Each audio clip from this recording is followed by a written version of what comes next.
Action. Harsh, good to be here today, and I really appreciate you brought out some beautiful lighting too to make me look younger. Just helps radiate us. Me and Ansh knew that you were coming, so we got some extra lighting here.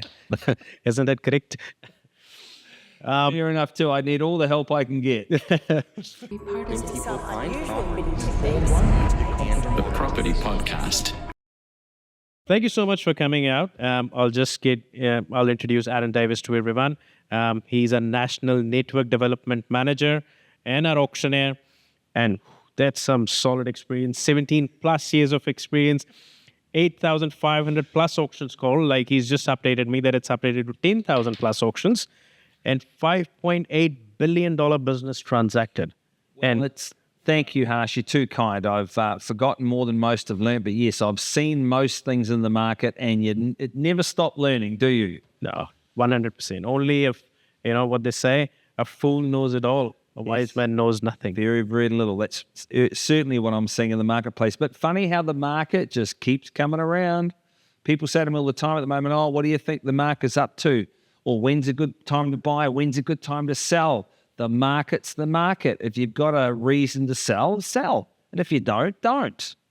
Anyway, good to be. Oh, that's a nice way of putting it. Yes. But you're absolutely correct. But what we have come across, Aaron, from our last podcast that we've been giving a lot of knowledge out and information to sellers, buyers, in terms of what they should be mindful of in terms of auction process or selling methods. So we have some questions that we have actually received from people. So we thought rather than us answering these questions, we'll get the most knowledgeable person in Harcourts with the auction process. The eldest.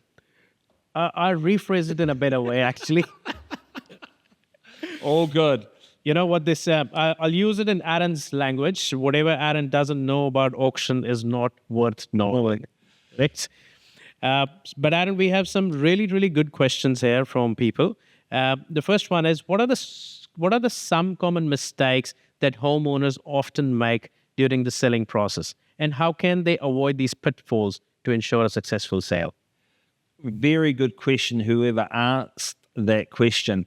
The biggest mistake that I see homeowners doing is they get tied up in the price, right? They go, I'm not selling for less than whatever dollar.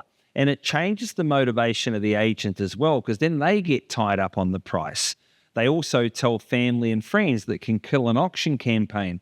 They also get quite upset around feedback. And as we know, we've been doing this with each other for a lot of years too, Harsh. 100%. That properties never sell for feedback. Buyers never know what they're going to do until they're actually faced with it, i.e., you got to tell stories, right? I was doing an auction on the weekend in Howick for a lovely gentleman called Phil Hall, and they had buyer feedback. He was selling his own property at 1.7 to 1.8. Now, of course, Phil didn't want to sell at that feedback, and he sold on the weekend cash unconditional for $2,225,000. Wow. Right? So don't get tied up in the price. Let your agent do their job. Let your agent bring you the cash, bring you the conditional, get out of the way. And as an owner, you can watch, you can hear the market, and that's when you'll have a decision whether you want to sell for that money, yes or no. Stay out of price. If you want to get involved in price, then put the property on the market for a number. Asking price. That's correct. Yes. So that's where I see a lot of pressure and a lot of tension coming. They go with auction, and all they want to do is talk price. It's true. And we always say that to our clients. There are no blind dates in real estate anymore. Oh, that's good. I like that. Everyone knows everything. Yeah. So buyers know the value. You know the value. But I think you're getting an agent to actually find out how he's going to get you that price, how this journey is going to look like. Yeah. But absolutely, you put it in the nicest possible words. Because also the worst people to tell you what it's worth are the owner, are the agent, are the auctioneer. That's true. We all want what the owner wants, and they're effectively buying the property back from the market if they have a higher opinion. The only opinions that matter are real people, real buyers. Exactly. Not banks, not algorithms, not friends, not experts that they know the market, right? Yes. My uncle recommended that property should sell $100,000 more. I'm not aware that he's buying it. Has he cut you a deposit check? Exactly, yeah. And the word is not worth anything. Yeah. It doesn't come with the 10% deposit. So No, it does not. but what are the common mistakes that home buyers do often? You must be seeing in an auction campaign. Of course, the market has changed slightly. Now you see, last week, Thursday, was an amazing auction night we had. Yes. Some really good bidding that took place. Yeah. But what are the mistakes, of course, when you realize that, okay, this is a mistake from a buyer, and how can they avoid these pitfalls to ensure a successful transaction, according to you? Okay, really good question, whoever the buyer was. The biggest pitfalls I think that buyers make in today's market, or any market, because it doesn't matter what the market's up to, is they don't find an agent they can trust. So what happens is they'll deal with an agent, and there's always that sort of barrier, and we feel it quite often, right? They sort of tell you half the story, but not the full story. If you don't trust your agent, then you shouldn't be doing a real estate transaction. If you trust your agent, then they can give you all the intel, they can give you all the advice to help you buy really, really well. That's the biggest mistake that I see, that people don't trust agents.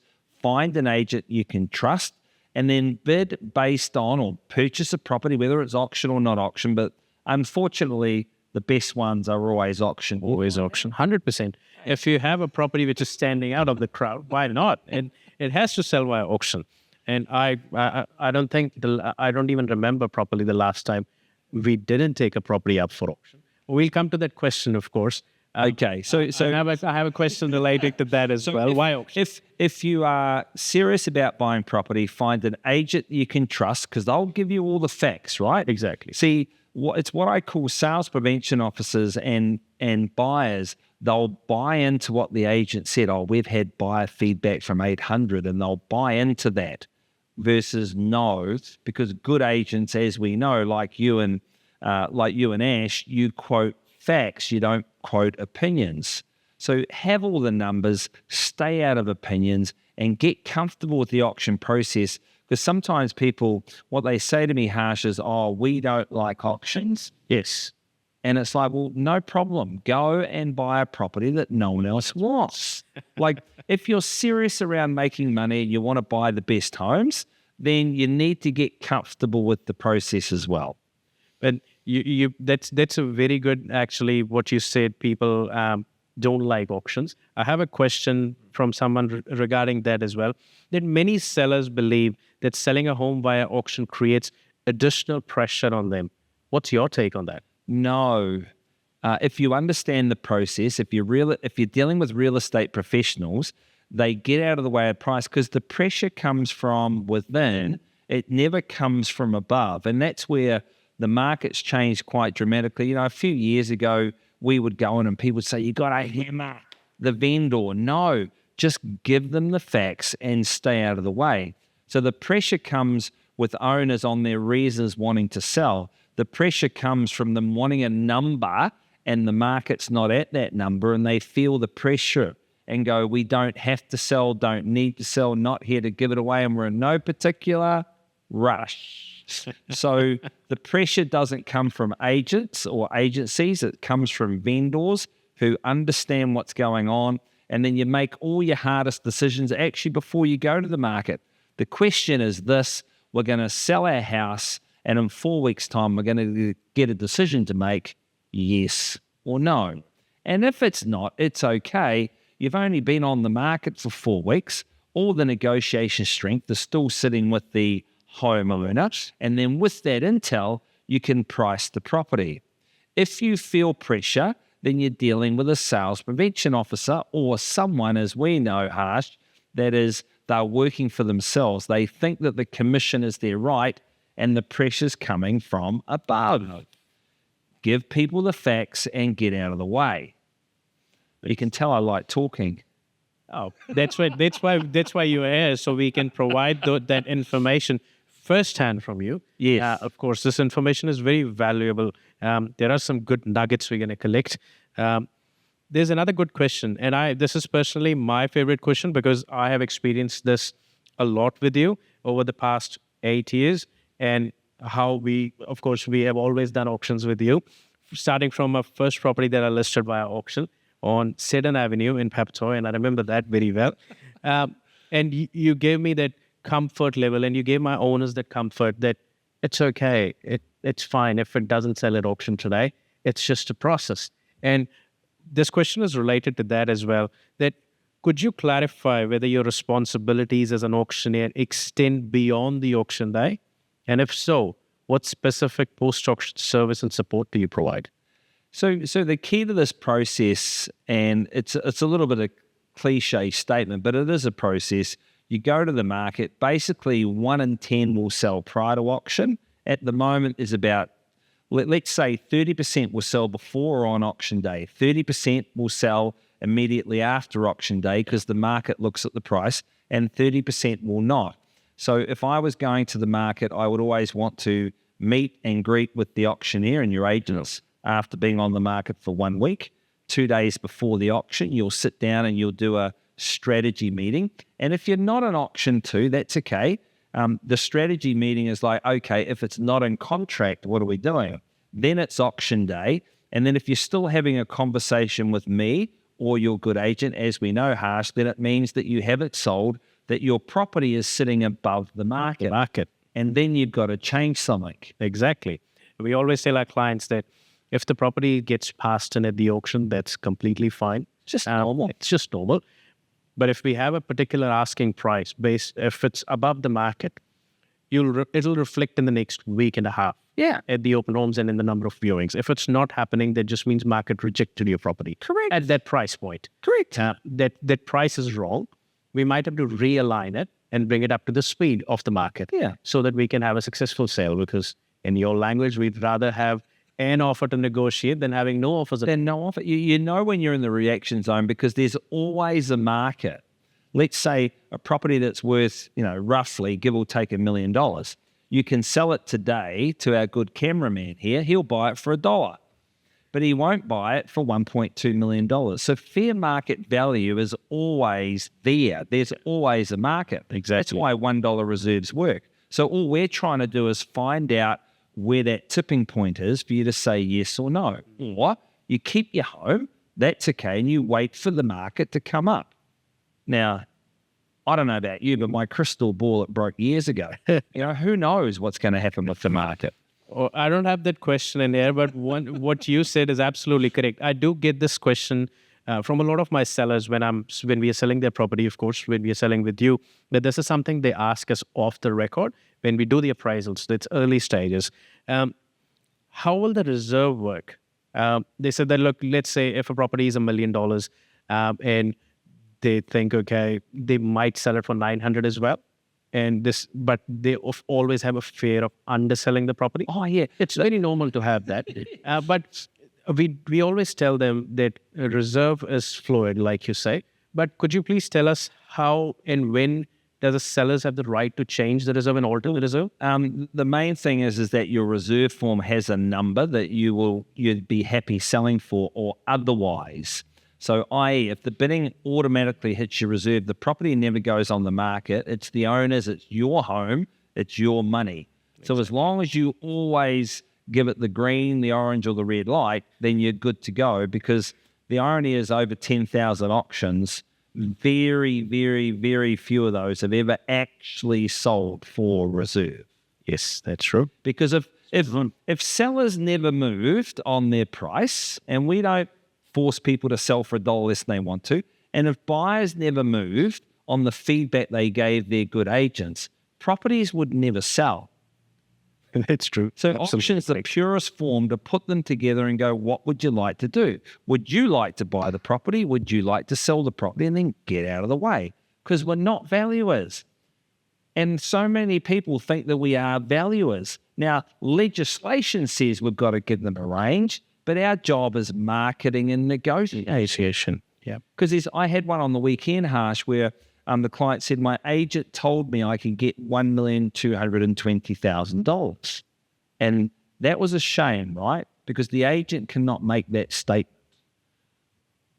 That's absolutely true. They don't know what a buyer's going to pay for a property. No. Exactly. The range is the right way of putting it. And you always say that, and we tell our clients as well the same thing. And I'm sure a lot of our clients are listening as well, that the information that we have once we take your property to the market until the auction day, which is like 4 weeks, is something that we didn't had when we did the appraisal, because market moves faster than people. Yeah. There are so many sales that have taken place already. And now this is the new data we have available because buyers are looking at the same data. Yeah. And they'll go around at 10 other homes and say, no, I've seen that property on, Cantua Close or Smith Street. And that property is very similar layout, similar floor size, sold for $70,000 less. How can I buy your property for this much? So this is the information we never had when we did the appraisal, because things change. Things change. Exactly. Properties don't sell for appraisal ranges. Properties sell to people. And isn't it funny? Owners they say this all the time to me, Harsh. They go, I want integrity. I want the truth. And you tell them the truth. Oh, no, it's worth more. and we say, look, similar, comparable sales have been selling at 1.2 a year, but I want 1.4. And so-and-so from so-and-so said they could get me 1.4. And how they want the truth, but they'll always gravitate towards more optimistic news. Yeah. And they'll think how clever they are only 3, 4, 5 weeks later to be disgruntled by bad service and what? The agent knocking their price. Don't fall into the trap. This is not in the questions that I have, but have you ever been threatened by a buyer that you didn't sell the property to him? Oh, yeah, look, I've had it all. But thankfully I've got thick skin. So it is what it is. But, emotions are running high. People want to buy it. I've had bad language before, but that's all good. It's just part of the process. That's why I have a Teflon head, Harsh. Teflon head. It just goes straight over my head. It's okay. Life goes on. Work continues. And we're not fixing bayonets. But it's pretty serious business too. Yes, 100%. That's some people might be doing it once in a lifetime. It's the biggest financial transaction they're going to do. So, of course, choose your agents wisely. Choose a good team. Best marketer, best negotiator. Whoever gives you the highest price, automatically do not hire them. 100%. I've made case study videos on properties. 42 Matsarangi Avenue, you auctioned that property. Property was priced at a certain amount and then didn't sell for that certain amount. And then we ended up selling it. This was not this time around, the last time around, when we were selling that property about in 2021. The sellers called us in and they said, no, the other agent said $80,000 more. And you guys have, your appraisal range is less. We'll give it to another agent. We said, no problem. 4 months, the property didn't sell. And then we were called in and we had the property with no staging, no furniture inside because the owners moved to Sydney at the time. And we had to sell the home empty. I remember that. Yes, you auctioned that place. Yes. But it all comes, I think, hand in hand. We were 100% confident that we can still sell it. Yeah. Because having the furniture in or getting the property under market value is something that any agent can do. Yeah. Yes, you hire a premium agent to get that extra 5 or 7% from the market. Yeah. But you have to you have to load them with all the guns that, okay, just go in and fire. But we do have one last question, and Not all agents are created equal. That's true, yes. Do you know what I mean? What's the thing that you believe an agent is a difference between, I know and not a lot of people are going to like it, but what's the difference between you feel that a particular agent hasn't performed in very long time, and what's the thing that is stopping them? They're what we call fallen stars. So they think they are the market. They think they know what values are. Okay. So that's easy when you've got a market that's going up, right? Because the market will catch up to these shallow promises in these moderating times. No one can, it's actually not about what your property's worth anymore. It's about what you can get. True, yes. Do you know what I mean? So, yeah, interesting times, but there's a flight towards quality. That's why fewer and fewer people are doing more and more of the business, because you can't rely on your auntie's cousin's best friend who's a part-time agent to sell your property, right? 3 years ago, you could, if you had a driver's license, you'd sell it. Sell it, exactly. Now, as you know, we've got to create a market. We've got to convince people that your home is not sitting in isolation. is competing like so many times we do it, right? There's 400 properties that are on the market. Exactly. There were 1,800 sales last month in Manica region. That shows it all. 1,800 that haven't sold. Exactly. You know, and people say to me, they say these words, Harsh, auction success rates are not working. What?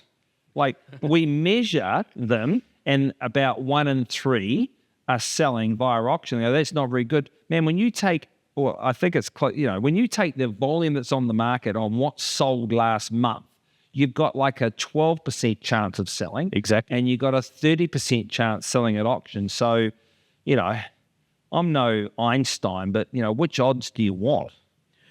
Exactly. I'll be very honest here with everyone. The first, when I started doing real estate, I promised myself that I will never do auctions. The problem at that time was the education. I was never educated enough that what's the benefit of having an auction process, why it's important. Then, of course, after my first two listings that I signed up, I couldn't do the sale. I came to you and you told me that this is how it's going to work out. It does not matter if the property doesn't sell. And it's been 8 years, and I think about 90% of our properties have sold via auction. Yeah. And that has allowed us to be a performing agent because, of course, I think I put it in a very easy language, which I said it before as well. It's just like boarding a plane. You give people a date that, okay, next week, Thursday is your flight. People will respond well because at the back of their mind, they're preparing themselves. Yeah, I have to go on Thursday. I have to get ready by Friday night. I have to go there. But if you don't give them, they don't feel the pressure. And if your properties are for sale via negotiation or asking price, they don't feel the pressure that the property will not be there tomorrow morning. Well, they have to make a decision, right? Exactly. And there are so many procrastinators, and I used to be a procrastinator, right? And because you got vendors who are also, the vendors are there, they're in decision-making mode. They're not contemplating, they're not on the market for fun. People who go to the market with auction are there to sell, and they've got good homes. This is another good question that I have. What are the key advantages of selling a property through an auction compared to other traditional methods, and why this might be a preferred option for some sellers? Well, it's been around for 2,000 plus years, and people have conjured up all sorts of other. And let me say this to our listeners, Harsh, that if they want to go with PBN deadline sale, that's okay. But the advantages are that you're in charge, there's transparency there, you cannot get the price wrong, and you don't have to worry about third-party representations. And people say to me, what do you mean about third-party representations? Well, that's like, you're a seller, I'm a buyer. I agree to buy your property at $1 million.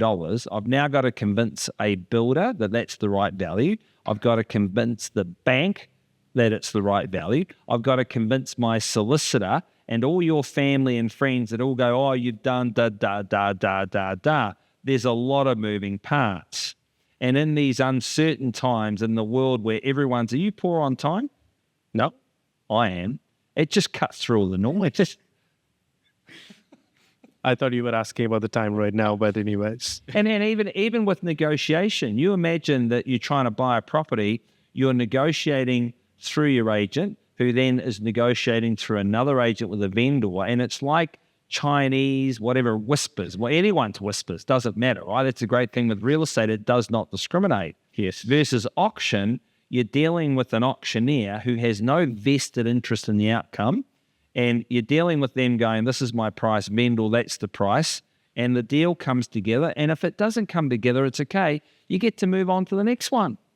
Exactly. And there's another good thing that I've realized doing auctions. When we run auction campaigns with you, you always negotiate even if we reach the highest number.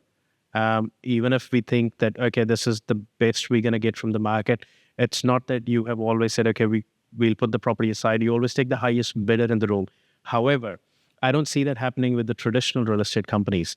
Is it something that you do, or is it something that... It's something that we're not perfect, and everyone has strengths and weaknesses, but one of the things that I'm proudest of with Harcourts is the reserve. Like some people, it hits the reserve and it's selling, right? Yeah. With us, our promise is your home, your money, you're in charge. So above, below, at the reserve makes no difference. Our responsibility is to find the best buyer at the best price. I had an auction on the weekend where it sold above reserve to one buyer.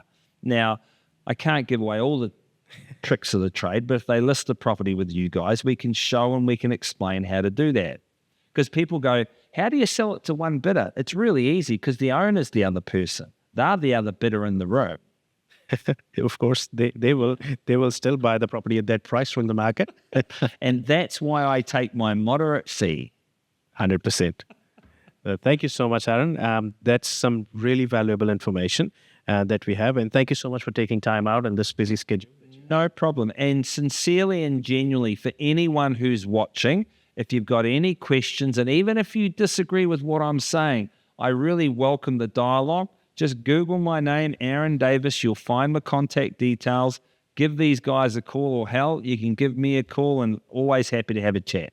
Thank you so much. Thanks a lot. And thank you, Ansh, as well, for doing a great job. Thanks, Ansh, for the video. Lighting's good.